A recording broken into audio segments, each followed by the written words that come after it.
next one is brand new, as in finished today. And it's a poem that I've been trying to write for quite a long time.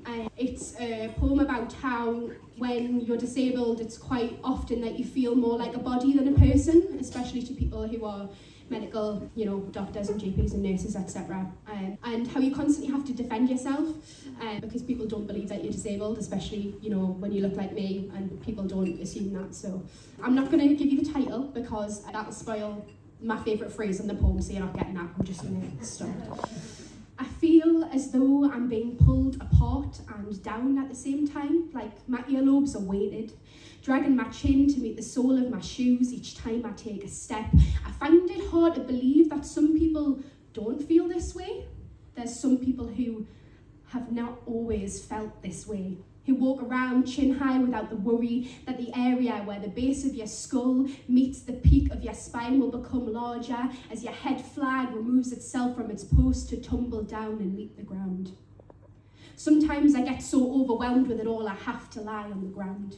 My feet are firmly planted on the ground, so much so it's hard to lift them off and into the air, if only for a brief moment before they inevitably return to their rightful resting place. Like the final crack that breaks the disabled person's back, I am exhausted. My spine is splintered, my knees are hyperextended into a crescent shape, my fingers seem to be held together only by the tissue surrounding them, and my shoulders cannot carry the weight of all of these existentialisms. What if I get worse? What if I'm always in pain until the day that I die? Will I greet the earth earlier than expected? My fingertips continue to bind themselves together as I walk, as if the core of my being cannot let them separate and individualize. The tension is what keeps the hand together. It's what keeps the whole body together. I try to hold myself together while acknowledging the anticipation that I might fall apart. I'm told my thumb shouldn't be able to touch my wrist when pushed back, but it can.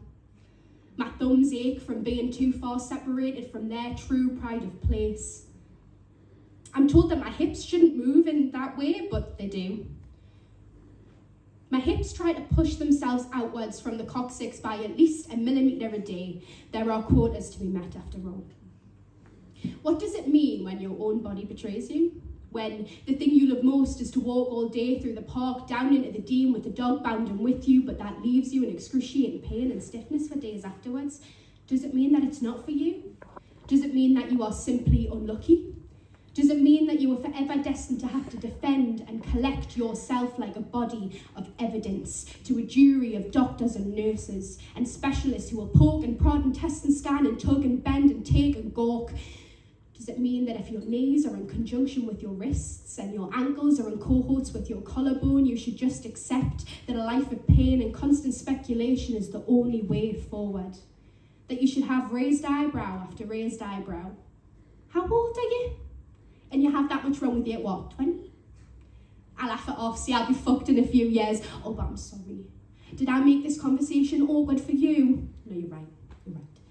Keep prying into my medical history. No, you're right, I simply cannot be disabled. But there are no right answers to your questions. I checked. Down on the floor where my anvil meets the pebbles.